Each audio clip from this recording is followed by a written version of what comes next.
তেল শেষ হওয়ার আগে বাংলাদেশের অবস্থা দেখো। আমাদের ইন্ডিয়ান কোনো কিছু প্রয়োজন নাই, বাংলাদেশে পর্যাপ্ত জিনিস আছে। আর তেল শেষ হওয়ার পরে বাংলাদেশের অবস্থা দেখো।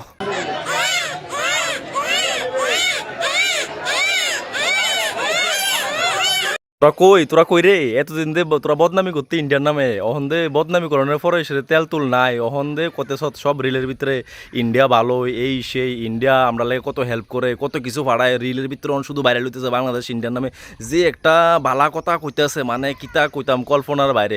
আর এতদিন আসলো শেখ হাসিনা যে খারাপ, কত বড় খারাপ একটা মহিলা, আর অহন কত ভালো হয়ে গেছে গা।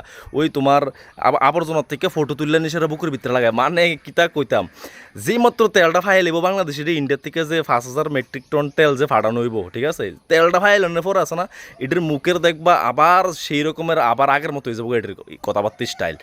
যেই সময় শেখ হাসিনা ইন্ডিয়ার সাথে টাইপ করে সেরা 131 কিলোমিটার 132 কিলোমিটার মতো একটা পাইপলাইন বানাইছিল শিলিগুড়ির থেকে পার্বতীপুর অব্দি, যেটা শেখ হাসিনা জানতো যে কোনো না কোনো একদিন এরকম ধরনের বিপদ আইতে পারে, যার কারণে আমরা ইন্ডিয়া থেকে ইমার্জেন্সি সিচুয়েশনে আমরা কিছু আনন্দ লাগবো, ফিউল কিছু আনন্দ লাগবো, যার কারণে পাইপলাইন বানাইছিল। আর এই পাইপলাইন বানানোর কারণে শেখ হাসিনা এমন পরিমাণ ট্রোল হয়েছিল বাংলাদেশের ভিতরে, জামাত থেকে শুরু করে যত ধরনের পার্টি আছে সব ধরনের পার্টি শেখ হাসিনা পিছিয়ে লাগিয়ে গেছিলো, মানে বাংলাদেশে বলে বেচে দিব বলে। তোরা কাছে আসছে কিতা, তোরা তো আমরা আনতাম কিতা তোর কাছে। তো যাক, তেল তো দিয়ে লাইছে, এখন তেল দেওয়ার পরে তো তারা কথা স্টাইল আবার চেঞ্জ হয়ে যাবো, দেখবা আবার বহা শুরু করবো ইন্ডিয়ারে। তো যদি বহা শুরু করে এবার আমরা কিতা করবো জানো নি, এবার আমরা ডাইরেক্ট সাল বন্ধ করে দেবো এবার, ঠিক আছে, সাল বন্ধ করে দেবো, তেল নিয়ে বয়ে থাক, কেরোসিন জ্বালাই সিরা বয়ে থাক, গ্যাস জ্বালাই বয়ে থাক, আর খাওয়ানোর লেগে চাল পাইতি না, বাস এবার দেওয়া যাবো তোরা কিতা করস।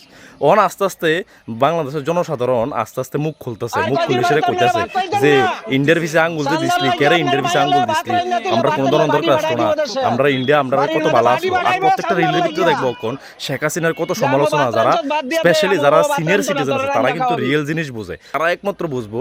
বাংলাদেশের জেনজি কিচ্ছু জানো না বাংলাদেশ সম্পর্কে, বাংলাদেশের রিয়েল যারা সিনিয়র আছে তারা বুঝবো যে অ্যাকচুয়ালি কার দোষ কার গুণ কেমনে চলতেছ সব কিছু, এই সব কিছু তারাই একমাত্র বুঝবো। তো তোরা যাই করস, তোরা যদি আমরা কিচ্ছু না দিই, তোরার অবস্থা আছে না, মানে না খেয়ে মরবি, তোরা না খেয়ে মরবি। সো কথাবার্তা কইতে তোরা সবসময় সাবধানে কইস, বাংলাদেশি শব্দেরই কইতেছি।